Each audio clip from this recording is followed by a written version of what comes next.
आणि या महत्त्वाच्या बातम्या बघितलेल्या आता बघणार आहोत बातम्या सविस्तर। केंद्रीय मंत्री नितीन गडकरींनी यवतमाळमधल्या साहित्य संमेलनाच्या समारोपाला उपस्थिती लावून राज्य सरकारला घरचा आहेर दिला। राजकारण्यांनी अन्य क्षेत्रात हस्तक्षेप करू नये असं त्यांनी स्पष्टपणे बजावलं। चुकीच्या पद्धतीने साहित्य संमेलनाला हाताळलेल्या सरकारसाठी ही मोठी चपराक म्हणावी लागेल। साहित्य संमेलनाला उपस्थिती लावण्याचा शिरस्ता यावेळी मुख्यमंत्र्यांनी म्हणजे देवेंद्र फडणवीस यांनी मोडलेला आहे। त्यामुळे सरकारच्या भूमिकेवरती प्रश्नचिन्ह उपस्थित झालं। राजकारण्यांचा अन्य क्षेत्रात हस्तक्षेप नको, मतभिन्नता असू द्या, मतभेद नको।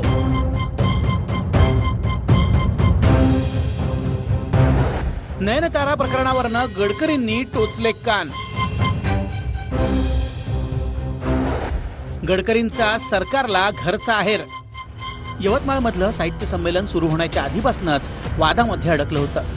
लेखिका नयनतारा सहगल यांना निमंत्रण देण्याच्या मुद्द्यावरनं वाद निर्माण झाला होता। त्यामुळे आयोजकांनी त्यांना दिलेलं निमंत्रण देखील रद्द केलं होतं। यामागे सरकारचा दबाव असल्याची चर्चा सुरू झाली होती। याचे पडसाद संमेलनात उमटले। काही महिला या नयनतारांचा मुखवटा घालून आल्या होत्या।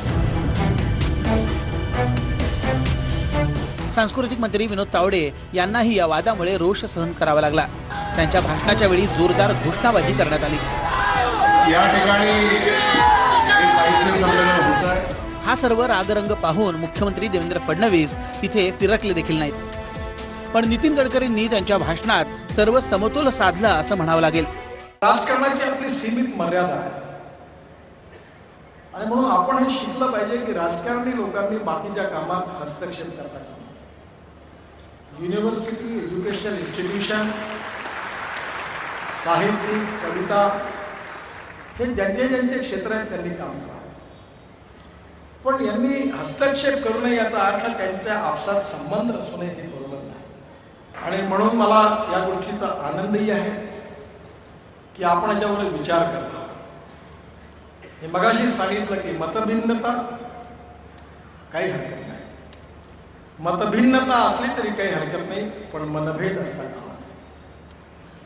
आपल्याला विरोध करणाऱ्या माणसाचा सन्मानच केला पाहिजे। नयनतारा सहगल हे प्रकरण सरकारला चांगलंच महागात पडलंय। कारण अरुणा ढेरे, लक्ष्मीकांत देशमुख आणि राणी बंग या सर्वांनी असहिष्णुतेच्या मुद्द्यावरनं परखड भूमिका घेतली। त्यामुळे सारस्वतांचा उद्वेग सरकारला पाहायला मिळाला। साहित्याशी किंवा भाषेच्या जाणत्या प्रेमाशी ज्यांचा सुतराम संबंध नाही अशा कोणा समूहानं दिलेल्या धमक्यांपुढे वाकणं ही शोभनीय गोष्ट नव्हे। शिवाय त्याचा वापर करून हुशारीनं खेळी खेळणाऱ्या आणि संमेलनावरच घाव घालणाऱ्या अशा शक्तींचा धोकाही न ओळखणं हा बाबडेपणाही आज परवडणार। नयनतारा सहगलची भीती आहे म्हणून माझे निमंत्रण करायची मागे घेतले असा विषय शंका नयनतारा सहगल यांनी मुलाखत देताना उपस्थित केली होती ती आपण निराधार मानायची का? महामंडळाने संमेलन वर विघ्न येऊ नये म्हणून निमंत्रण मागे घेतले असा जो खुलासा केलाय तो मान्य करायचा का? आज संयोजन समिती व महाचे माजी अध्यक्ष एकमेकाला बोट दाखवत आहेत व निमंत्रण मागे घेण्यात मी नाही तर ते आहेत असं म्हणत आहेत। मला वाटतं की हे थोडंसं आपण टाळलं असतं तर खूप बरं झालं असतं। साहित्यिक हे समाजाचा आरसा दाखवत असतात।